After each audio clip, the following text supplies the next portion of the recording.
பாமக நிறுவனர் ராமதாஸின் உடல்நிலை குறித்து முதலமைச்சர் மு.க.ஸ்டாலின் தொலைபேசியில் தொடர்பு கொண்டு விசாரித்திருக்கிறார். இதுகுறித்தான கூடுதல் விவரங்களுடன் சிறப்பு செய்தியாளர் காவியா இணைந்திருக்கிறார். வணக்கம் காவியா, முழு விவரங்கள் என்ன? வணக்கம் பவித்ரா.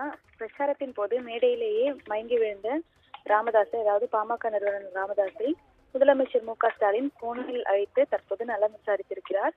சேலம் மேற்கு தொகுதி வேட்பாளரும் தற்போதைய சட்டப்பேரவை உறுப்பினருமான அருளை ஆதரித்து சட்டப்பேரவை தேர்தலுக்கான முதல் பரப்புரையை ராமதாஸ் முன்னதாக மேற்கொண்டார்.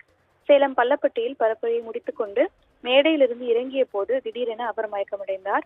உடனடியாக ராமதாஸின் மகள் ஸ்ரீகாந்தி உள்ளிட்டோர் தனியார் மருத்துவமனைக்கு அவரை காரில் அனுப்பி வைத்த நிலையில் தொடர்ந்து ராமதாஸ் மற்றொரு மருத்துவமனைக்கு சிகிச்சைக்கு அழைத்துச் செல்லப்பட்டார்.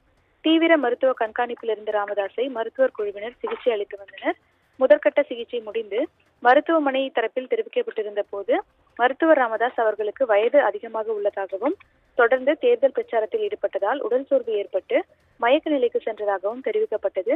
குறைந்த ரத்த அழுத்தம் காரணமாக அவருக்கு உடல்நலக்குறைவு ஏற்பட்டதாக கூறப்பட்ட நிலையில் ராமதாஸ் சிகிச்சை பெற்று வந்த மருத்துவமனையிலிருந்து சேலம் சீலநாயக்கன்பட்டி பகுதியில் உள்ள தரன் மருத்துவமனைக்கு ஆம்புலன்ஸ் மூலம் அழைத்துச் செல்லப்பட்டார்.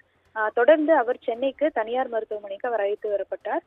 பிரச்சாரத்திற்கு பின்பாக 3வது மருத்துவமனைக்கு அவர் அழைத்து வரப்பட்ட நிலையில் தொடர்ந்து பாமக தொண்டர்களிடையே பரபரப்பான சூழல் என்பது நீடித்து வந்தது. இந்த நிலையில்தான் தற்போது முதலமைச்சர் மு.க.ஸ்டாலின் ராமதாஸை தொடர்பு கொண்டு, அதாவது போனில் தொடர்பு கொண்டு நலம் விசாரித்திருக்கிறார். இன்னும் சில நாட்களில் 10 நாட்களில், சரியாக 10 நாட்களில் சட்டப்பேரவை தேர்தல் நெருங்கி வரும் நிலையில் ராமதாஸ் உடல்நலக் குறைவால் மயக்கமடைந்திருந்த சம்பவம் அரசியல் களத்தில் பரபரப்பை ஏற்படுத்தியிருந்த நிலையில் தொடர்ந்து தற்போது முதலமைச்சர் மு.க.ஸ்டாலின் போனில் அழைத்து நலம் விசாரித்திருக்கிறார். பதிலுக்கு அவர் விரைந்து உடல்நலம் பெற்று வீடு திரும்பும்படி அவர் தொடர்ந்து வலியுறுத்தியதாகவும் கூறப்படுகிறது. தொடர்ந்து இந்த நிலையில் ராமதாஸை மருத்துவர்கள் தீவிர கண்காணிப்பில் வைத்துள்ளதும் குறிப்பிடத்தக்கது.